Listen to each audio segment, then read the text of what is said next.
গোটা কোরআনটা খুঁজে দেখ, কোথাও আমি বলিনি ওই জায়গায় তোর টাকা লাগবে।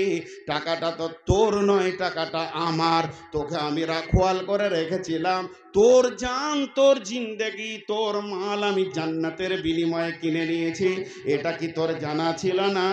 অতএব যখন তোর মালকে জানকে কিনে নিয়েছি, তোর মানমানি চলবে না, তোর জীবনটা চলবে আমার কোরআনের ওপরে, তোর মালগুলো খরচা হবে আমার কোরআনের ওপরে। তা কেন করলি না? মাত্র 10টা টাকার জন্য চাকা ফেঁসে গেল, ওই লোকটা ফেঁসে গেল, চলে গেল, একদম বরবাদি জিন্দেগিতে পৌঁছে গেল। এর জন্য আমার আল্লাহ বলছেন, ইন্না ইলাইনা ইয়াবাহুম সুম্মা ইন্না আলাইনা হিসাবাহুম।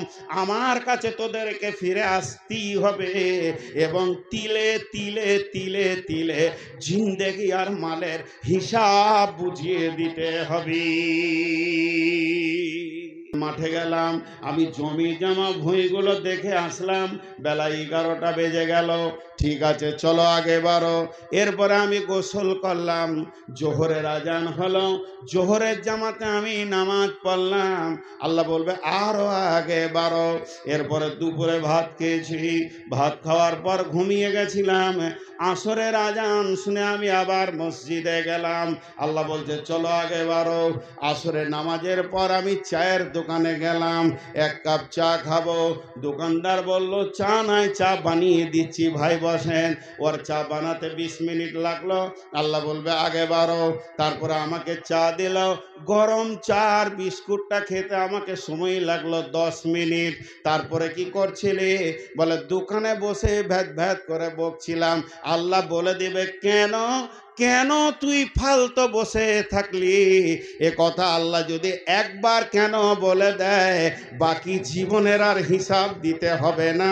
তোমার গাড়ি ফেঁসে গেল, তোমার চাকা ফেঁসে গেল, পৃথিবীর কোনো উকিল এসে আর চাকা তুলে তোমাকে জান্নাতে ভরে দিতে পারবে না। এইভাবে জিন্দেগির হিসাবকে তিলে তিলে তিলে তিলে তিলে তিলে আল্লাহকে বুঝাতে হবে। এবার চলেন টাকা পয়সার হিসাব, মালের হিসাব কেমন? রব্বুল আলামিন বলবেন গোলাম রে, তুই সারা জীবনে 1 কোটি টাকা আয় করেছিলি, আমি জানি। কোন পথে আয় করেছিলি বল? যদি বলা হয় সুদে, বাটপারিতে, জুয়াতে, তো তখনই চাকা ভেসে গেল। কিংবা যদি হালাল পথে করে থাকেন, এরপরে বলবে ব্যয় করেছিলি কিভাবে বল? তখন বলবেন যে অক্টোবরের 18 তারিখে মাদ্রাসার জালসা ছিল, আমার সেদিন বাড়িতে ক্যাশ ছিল 20,000 টাকা, আমি পকেটে করে নিয়ে গেলাম, 15,000 টাকা মাদ্রাসায় দিয়ে দিলাম। আল্লাহ বলবে চল আগে বার। তারপরে মসজিদের জালসা 1 সপ্তাহ পর, সেখানে 4,000 দিয়ে দিলাম। আল্লাহ বলবে চল আগে বার। বলে ফকির মিসনি এতিমদেরকে 900 টাকা দিয়ে দিলাম। বলবে আগে বার। আর তো তোর কাছে 100 টাকা আছে। বলে জি আল্লাহ, জিলাপি খেতে মন গেছিল, 50 টাকা, 60 টাকা, 80 টাকা কেজি জিলাপি নিয়ে গিয়ে আমি সন্তানদেরকে নিয়ে খেলাম, আর থাকে 20 টাকা। বলবে আগে বার। বলে একটা ল্যাংড়া আমার কাছে হাত পাতলো, ওকে 10 টাকা দিয়ে দিলাম। আল্লাহ এখনো কেন বলল না? বলে সকালবেলায় আমি পূর্ণিয়া যাচ্ছিলাম, আর ওখানে পূজা হবে, তাই চাঁদা চাইছিল, আমি খুশি করে 10 টাকা দিলাম। আল্লাহ বলে দিলে কেন? ওই জায়গাতে আমি তো দিতে বলিনি। গোটা কোরআনটা খুঁজে দেখ, কোথাও আমি বলিনি ওই জায়গায় তোর টাকা লাগবে। টাকাটা তো তোর নয়, টাকাটা আমার। তোকে আমি রাখোয়াল করে রেখেছিলাম। তোর জান, তোর জিন্দেগি, তোর মাল আমি জান্নাতের বিনিময়ে কিনে নিয়েছি। এটা কি তোর জানা ছিল না? অতএব যখন তোর মালকে জানকে কিনে নিয়েছি, তোর মানমানি চলবে না, তোর জীবনটা চলবে আমার কোরআনের ওপরে, তোর মালগুলো খরচা হবে আমার কোরআনের ওপরে। তা কেন করলি না? মাত্র 10টা টাকার জন্য চাকা ফেঁসে গেল, ওই লোকটা ফেঁসে গেল, চলে গেল, একদম বরবাদি জিন্দেগিতে পৌঁছে গেল।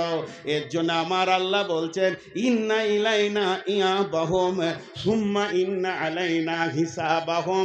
আমার কাছে তোদেরকে ফিরে আসতেই হবে এবং তিলে তিলে তিলে তিলে জিন্দেগি আর মালের হিসাব বুঝিয়ে দিতে হবে। বুঝাতে পারলাম? এবার দু একটি ঘটনা আপনাদের সামনে নিয়ে আসবো, ঘটনাগুলো কান করে শুনেন।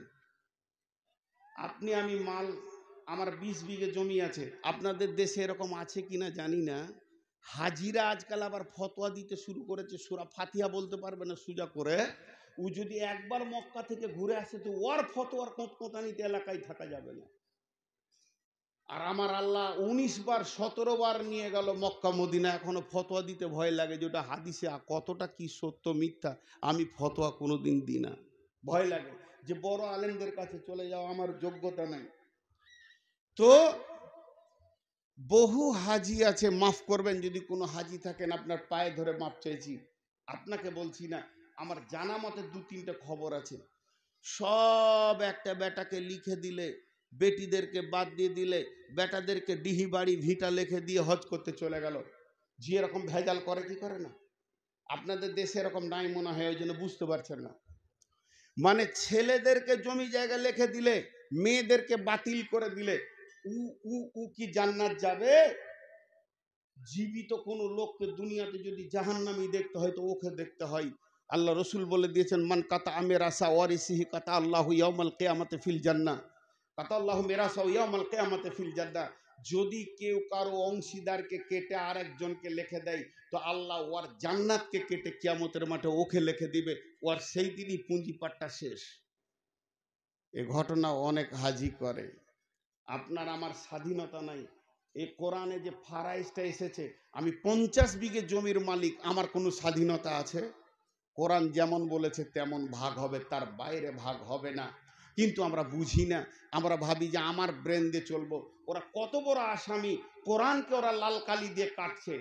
মানলাম না তোর ফারাজ, আল্লাহ তোর বুদ্ধি কম, তুই মাথা মোটা, তোকে হুঁশ নাই, আমার কোন বেটাকে বেটিকে কতটা দিতে হয় তোকে মানলাম না আল্লাহ, আমি আমার ব্রেন যা বলছে তাই করলাম। তখনই তো মুসলমান আছে কিনা ওকে ভাবতে হবে।